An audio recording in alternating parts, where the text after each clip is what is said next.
Once again, this is Crossroads Center, Uganda, and today we are actually at Heights Apartments. That's along Masori Road. That's about 1.5 kilometers to Kasangati Gayaza Road or Kasangati Town Council.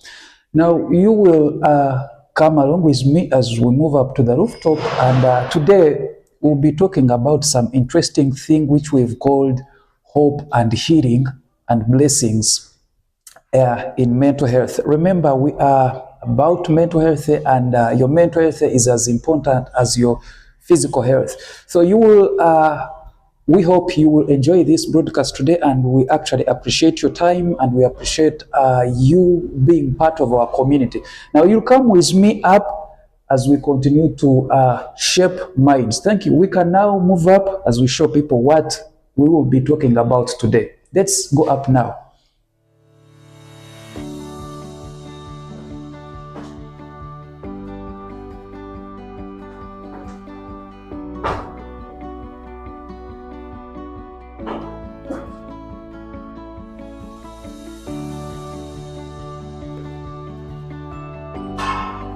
Let's inspire Ugandans together. And we hope they enjoy this broadcast today. Thank you for being part of us.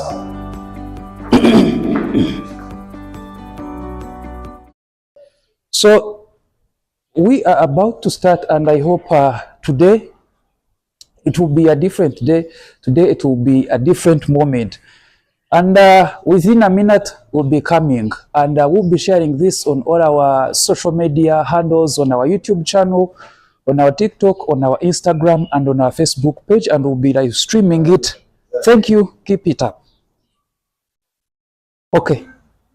Thank you for watching us, and if you're if you've been following and if you've been watching, there are these series that we started, and recently we've been in Chiboga, and we've heard what the community members are saying, what the community report about mental health looks like. And at the same time, you'll agree with me that today, as we speak, the country is grappling with a number of issues that are related to mental health cases. Now, once again, today I'm Derek Muhanji, and this is Crossroads Wellness Center, Uganda. Just like I've just told you, initially we are at in this Masori community. What's this place called? No, I know it is Masori, but what is this place where we are? We are Verona Heights. We are at Verona Heights in Masori. That's about 1.5 kilometers to Kasangati Town Council Gayaza Road. And welcome you to today's broadcast, and thank you for watching. If you watch and follow us on our social media handles, that's on our YouTube, that's on our Twitter, that's on our Instagram, our Facebook, and our TikTok. Thank you for being a part of us. For the Uganda community, mwebale mwaba tugoberera ku social media handles zaffe, oba tugoberera ku YouTube, ku Facebook, ku Twitter, ne ku Instagram, ne ku TikTok.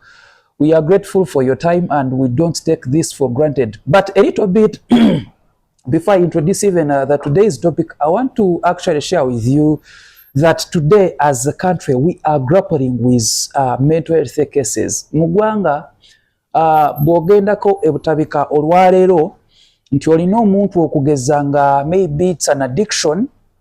I'm sorry to say that you might not get a spot for them. So nga ate emiwendo egisasulibwa buli lunaku ng'omuntu w'omututte ebutabika, kati essaawa ya leero otandikira ku mitwalo 5 buli lunaku mpaka ku mitwalo 10.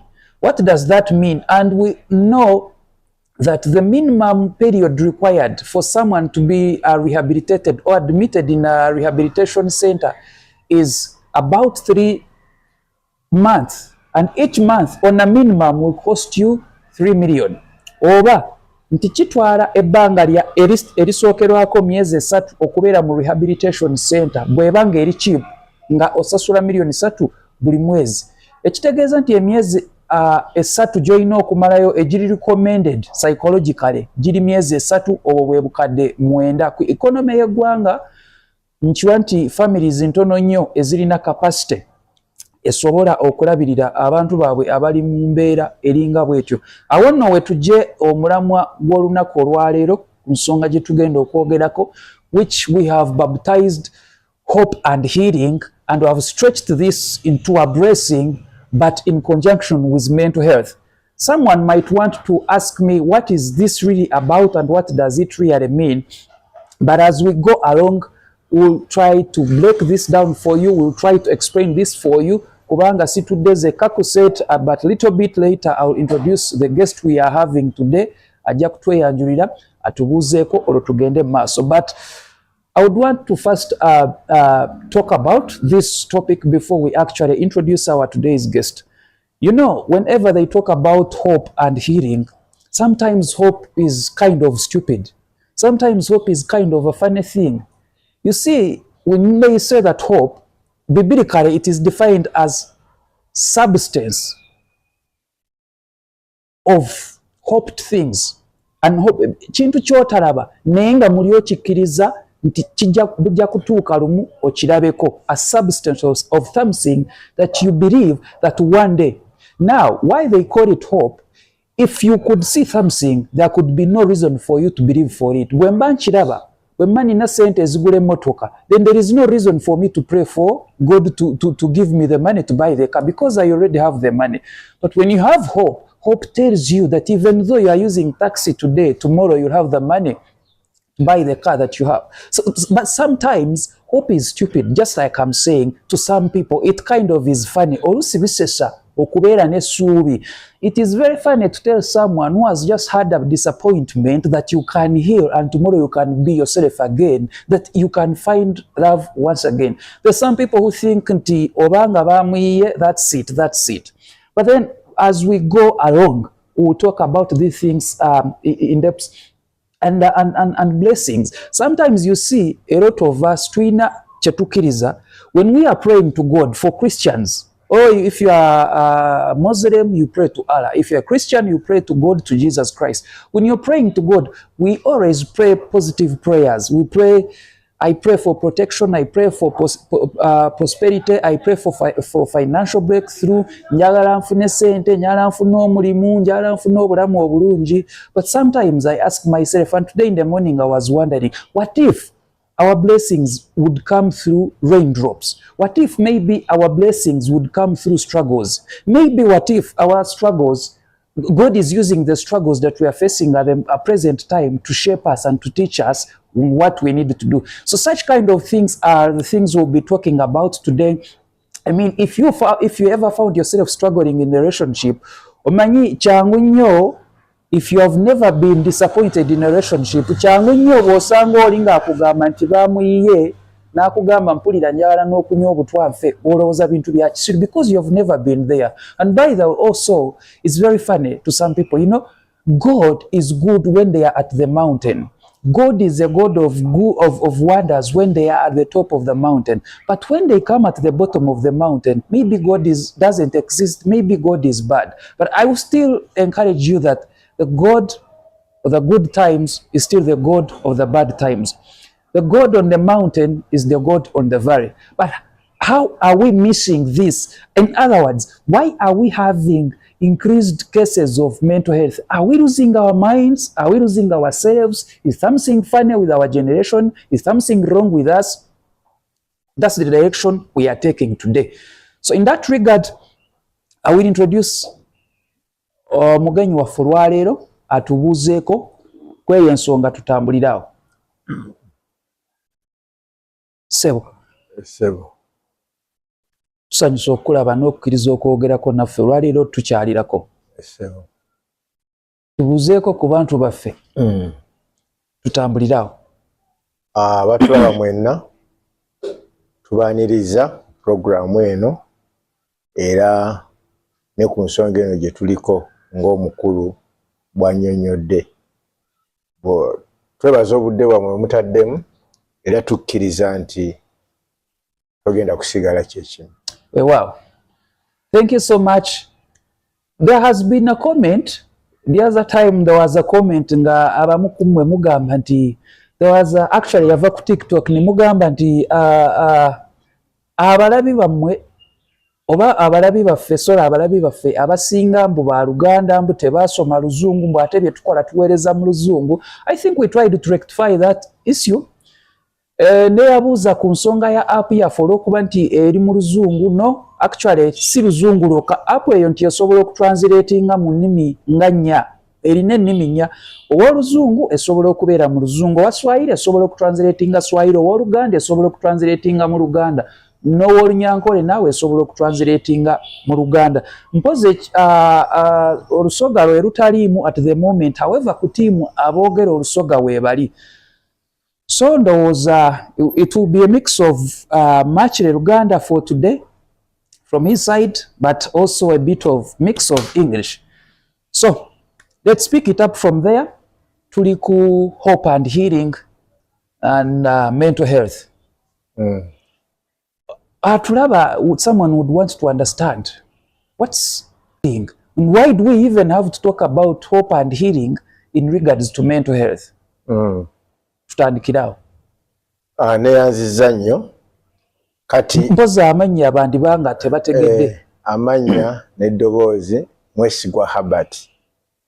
Aneyanziza nnyo okunkyaza ku programu eno era okubeera n'omulamwa guno ogukwatagana ku hope and healing, essuubi n'okuwona oba okuwonyezebwa. Ebintu bino byombi bigendera wamu, naye waliwo ekisooka kinne waakyo. Abantu bangi balwadde naye nga obulwadde bwabwe buyinza okuba nga tebagenda mu ddwaliro okufuna makerenda olw'ebyo bye bayiseemu. Ensi eno gye tulimu etaagulataagula abantu. Tulinganga bali mu National Park nga tulinganga oba zebra eyayita mu awali empologoma oba eyayita awali engo nga ejjudde enkwagulo. Abantu babadde scratched mu laavu, babadde scratched, balina enkwagulo za laavu.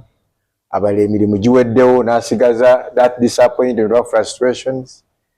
Abala families zibasudde ne ziba rejectinga. Abala eddiini ziba frustratinze. Abala politics ey'obufuzi bibajjeeko. Kati abantu mukulu Deriki bajjudde enkwagulo. Ekisooka mu bantu abo okuwonyezebwa enkwagulo ze balina y'essuubi. Essuubi ge mafuta, kagayita amafuta agatambuza obulamu bw'omuntu bw'ebanga mmotoka.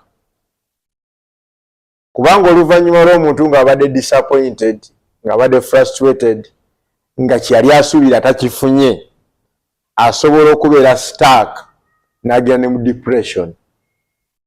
Naye omuntu ono bw'aba ng'alina essuubi ayinza okugamba nti tomorrow will be better than today.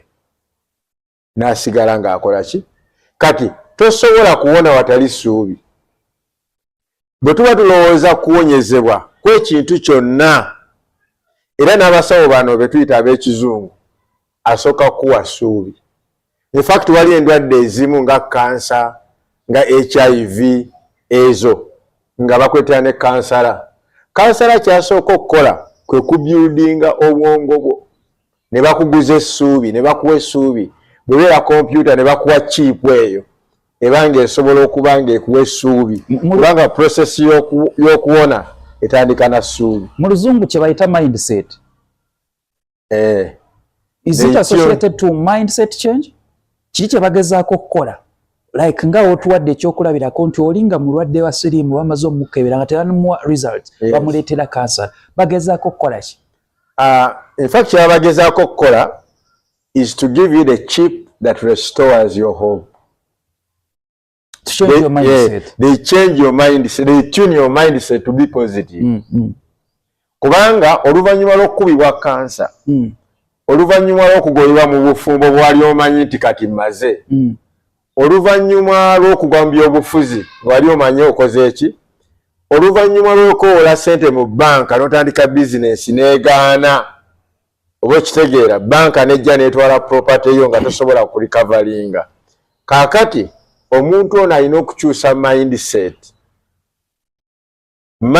erina okukyuka oba kitegeera nti naava mu negativity kiki kyoyogeddeko na mpeddewo kakati bakansala kye bakola is to bring you back on the drawing board nti kikyasoboka, it is not over, okyasobola okutambula olugendo kubanga bwe tutaaguba mu nsi waliwo abantu bwe batuuka mukulu Derek n'agamba nti I think sikyalinayo bibyete n'abantu okwetuga abantu ne beekyawa n'atandika okukola ebintu n'ogamba yii n'egundi teyali bw'ati n'osanga omuntu ng'anywa omwenge excessively oba kitegeera ng'alina ekintu kyagezaako okulwanyisa naye nga ate nga ekkubo lyayingiddemu ffu ng'alina kuba nga yaweebwa essuubi n'abeera ng'asobola okuddamu okutambula. Abasirikale bagenda okulwana olutalo. In fact, essuubi livuga buli kimu. Abasirikale nga bagenda mu lutalo, bakama baabwe kye basooka obbaguza ly'essuubi. Batuninga mindset nti mugenda kuwangula. Newankubadde be mulumba, nabo balina emmundu. Ate nabo basajja ate batende. Ate nabo bali trained, thank you very much.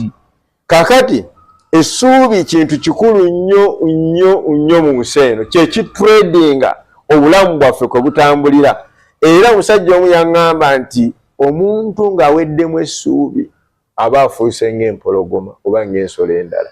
In fact, ekitukuuma okubeera nga we are different from these wild animals is because we have hope. Well, this kirabika kigenda kunnyumira. Dakika emu tuwumulemuko tukomewo.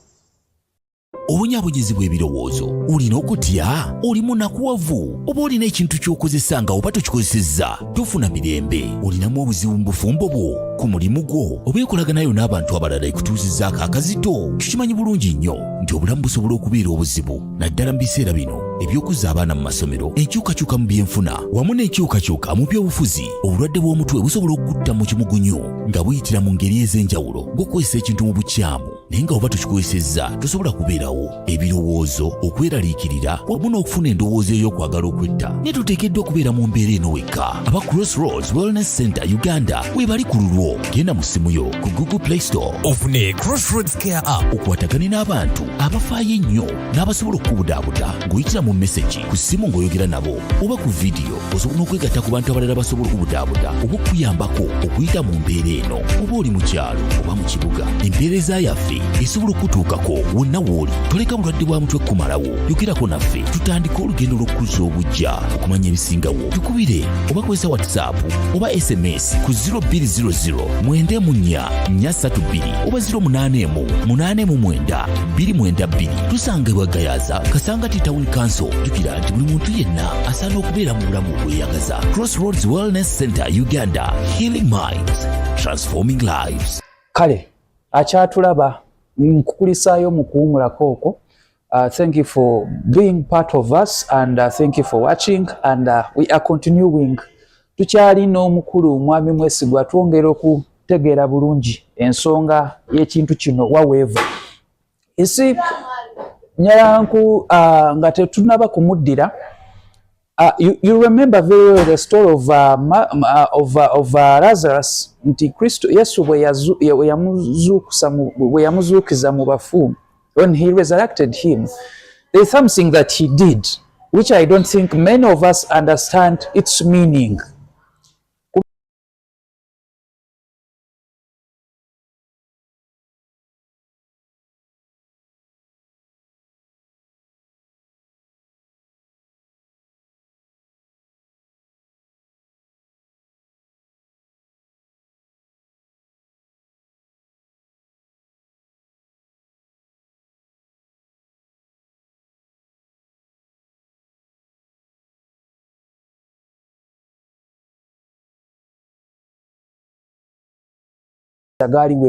But when he called out his name, it was only him that came out.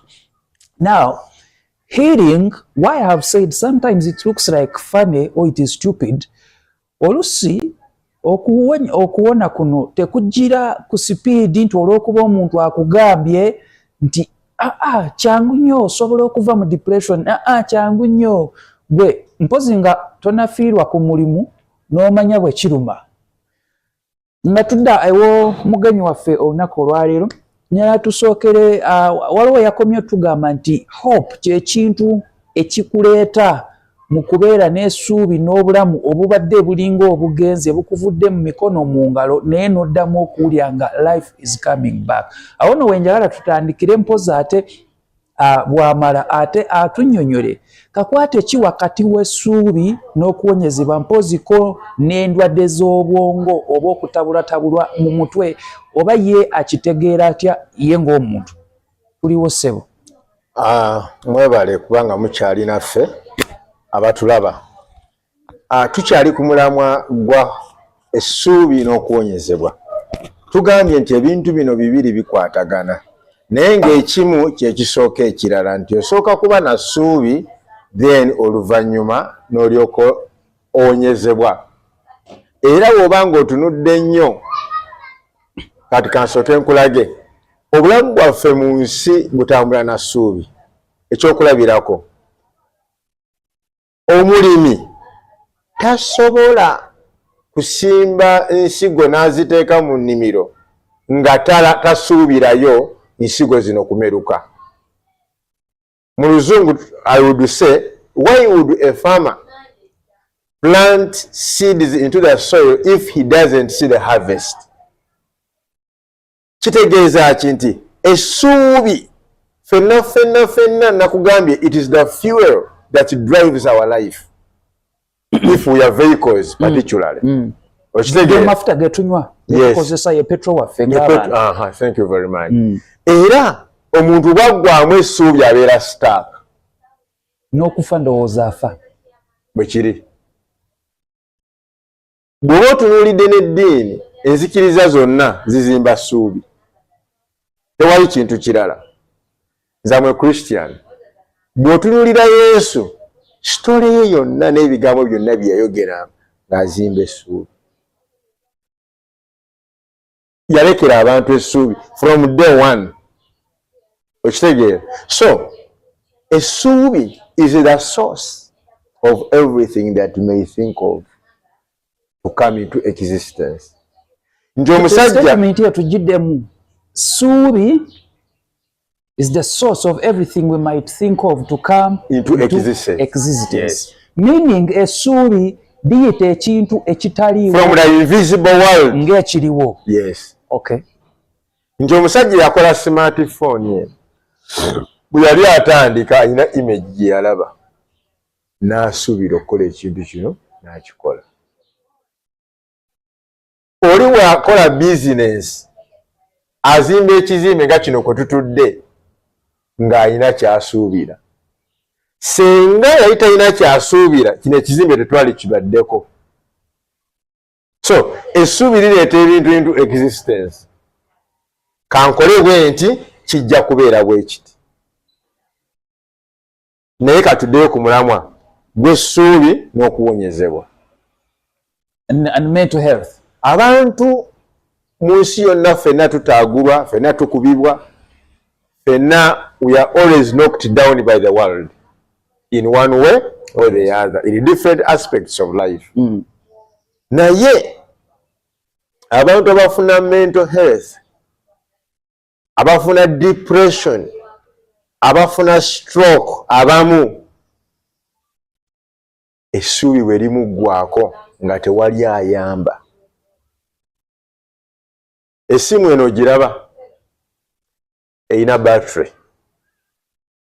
Battery bweggwaako n'oba oyagala nnyo linakkubira oba tokyasobola communication.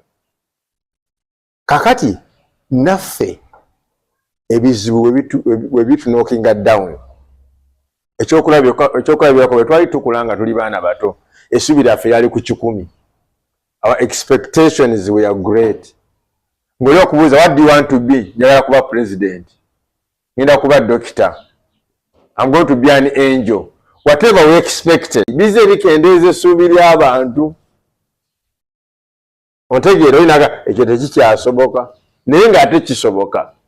Lwaki? Abantu abafuna mental health nti essuubi lyabwe bwe liggwaawo tewali abacharginga. People need to be charged. Ng'essimu eno bw'ogiraba essuubi balina oddikyajinga. Bw'ogenda mu ssinzizo, abantu bagenda mu masinzizo ku Friday ne ku Saturday ne Sundays baba bagenze okukyajinga ssuubi. Kitegeeza politics ono gwe tulimu asobola okwozinga mental health? Buli kimu kisobola. Obufumbo busobola, politics asobola, famire yo esobola, business naye esobola. Ekintu kyonna ekinookinga omuntu wansi ekimuggyako ku expectation ye kisobola omuleetera mental retardation. Retardation kitegeeza ki mu lulimi olwangu eri omulabi waffe? Retardation kwe kubeera nga obwongo bwe busse kwekyo ekiruubirirwa eky'omuntu kwegamba alina ekigera ekisuubirwa. Era omuntu bw'afuna mental retardation atandika okukola ebintu byeweewuunya. Naye gundi teyali bweti, asirika nnyo. Kuba ebimu ku sayini za mental health nga bwe bayogerako last time nti omuntu ayinza okuba nga asirika naye nga yitasirika, natandika okubeera reserved, oba natandika okwogerayogera ennyo. Kaganga olaba avudde ku nnomo, avudde ku kigero ekituufu. Kaakati essuubi bwe liggwa mu bantu mental health ejja, endwadde z'obwongo zijja. Atulaba ayagala okutegeera mental health kyeki mu bujjuvu. Kati mental health bye birwadde kiyinza immediately oba mangu kiyinza obutakutwala mu ddwaliro, ate n'abantu bayinza okuwaawo okutegeera ng'ekirwadde ekyo kirina. Kiba kirwadde kya bwongo ng'ovudde ku kigera ekituufu omuntu kwe balina okutambulira n'okulowooleza n'okukola ebintu, n'otandika okubaako ensi gy'oyingira wekka, naye ng'abamu bayinza obutakutegeera ne bagayita okwekoza ne bagamba gundi yakyuka, naye ng'ekyamazima avudde ku mulamwa. So you start isolating. Yes. Waliwo ensonga ya relationships ennaku zino ekisinze nnyo okuvaako embiranye kyesitanaba kutegeera, naye abawala n'abalenzi ndowooza bonna kumpi bakaaba kyekimu. Olowooza obuzibu buvudde ku ki? Kati obuzibu abantu baba batandika mu ntandikwa wano, buli kimu we kifiira era buli kimu we kizimbibwa. In the beginning, in the initial stages, is when everything is built and ended, or is when everything is destroyed. Abantu babako, for example, for abasajja betusuubiza abakyala, essuubi lye n'oli boosting akuba tuli ku ssuubi. Bwe tuba twengeginga abakyala bano tugezaako n'okweyita bye tutali, ne tuteekawo n'ebyo tutalina mu bigambo. Kaakati omukyala n'akwata essuubi ly'omuguzizza lyonna n'alyambala n'alipozesinga. Bwe mutambula nga bwe ngambye nti essuubi ge mafuta agatambuza obulamu, omukyala atandika okulaba nga byewamugamba si byebyo. Oba omukyala nga walimba omusajja nti tolina mwana oba tewazaalako, oba wamulimba ekika, oba wamulimba tribe, oba ebintu ng'ebifaanana ebyo, kati mu kutambula wano atandika okuzuula obulimba. Obulimba bumalawo essuubi. Ng'oggyeko obulimba teriyo bintu birala ebisobola okuvaako embiranye mu nkolagano oba mu relationships wakati w'abo abaagalana? Ati kaakati obulimba y'ensubuka ya buli kimu. Kubanga ebiseera ebisinga abantu tukyuka okusinziira ku expectations ze twalina. Omwami awasa omukyala ng'alowooza omukyala mulungi, bagenda okutuuka ewaka kyali asuubira nga si kyekyo. Mu mpisa, mu ntegeera, naye ng'ate wano mu dating tewabiraba. Era mu dating nga expectation essuubi lyo lyali waggulu, kuba tuli ku ssuubi. Omukyala ono alabika bulungi nnyo, watunuulira akabina n'otunuulira amaaso, ebyo n'obibuusa amaaso. So what can we do to grow positive relationships? Kati okugrowinga positive relationship oba okuteekawo relationships eziri stable. One, ekisookera ddala abantu tulina okutambulira mu bulamu bwaffe. Teweefuula kyotali. Okay. Don't live false life. Bw'oba olina 15,000 z'osobola zeezo. Muntu mugambe nti nawe okutuleetera mental health. Ovaako olw'okwewanika. Ojja kutunda n'ebintu by'ewaka kubanga olina omuntu gw'oyagala okukkusa. You want to satisfy somebody and you end up exhausting yourself. In so doing, you become mad and crazy. But women or girls nowadays have become so demanding. Don't you think that is also partly causing men to fall into traps and troubles? Now, it is very bad when you dance according to the tunes of the world. You are going to be exhausted. You are going to break down. Ensi bw'eleeta dance yaayo ne pace yaayo, bw'olina okumanya nze nzinira ku level ki, ku pace ki kwe mba nzinira. Bw'osalawo okuzinira ku pace y'ensi, ovuddeko. Nti olw'okuba omuwala wa bbeeyi ayagala mmotoka, you exhaust yourself, ogenze mu kyalo kyammwe otunze ettaka lya jjajjaabo. N'ebijjo bitundiddemu. Kubanga oyagala ojje ogule emmotoka ogiwe omukyalo. Oyagala ojje opangise ennyumba ekkololo. Okumentaininga omuntu ono. Kaakati abasajja kyembawa amagezi gembawa is to be themselves. Actually, someone just said we have an international audience, so we should try to mix the language. Yes. So, tukitegedde nti ekimu ku bivuddeko embiranye oba kanaaluzaala abantu okweyita kye batali. N'okutambulira mu bulamu obutali bwabwe. N'okutambulira mu bulamu obuli fake. Oh, yes. Obw'ekicupuli. Yes. Nti you can even hire a vehicle to impress a girl. Yes. You see, naye ate I am also wondering, aren't women pressurizing us and making us look like, there was at some point, they make us look like idiots when we actually, and they're forcing men to act something they aren't, because they have become so demanding. I'm asking myself something. Someone comes from a family, the dad has no vehicle, has no an apartment like this one, but she wants me to own an apartment and have a car. But yet I love her. What must I do to cope up? Because one, I fear to lose her. Two, it's like we are living in a competitive world. Ekyo kijja tuleetera ne massa ndowooza okwogerako ku validation or comparison. Like, if I don't, own this, if I don't own an iPhone, if I don't own a vehicle, all that. So, partly, how can we deal with this kind of demand? What must we do? What must we know as men? And what must these women or girls or ladies know? Kati. And if possible, you could also share maybe a lived experience or a known experience. Kakati. Bw'oba you a sports person, olina okumanya muzannyo ki gw'olina okuzannya. Toba footballer n'ogenda ozannyira mu netball. You're going to mess up everything. Ekisookera ddala ng'onoowangula competition y'omuzannyo gwonna gw'ogendamu. Are you capable? Are you talented? Do you have the skills that are required to sustain the game gy'ogendamu? Abantu kye mbakubiriza oba amagezi ge mbawa.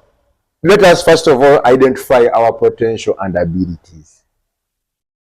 Toyingira mu kintu kyotalina busobozi bwakyo. Kubanga yensi buli kaseera egenda kukuleetera ku high table.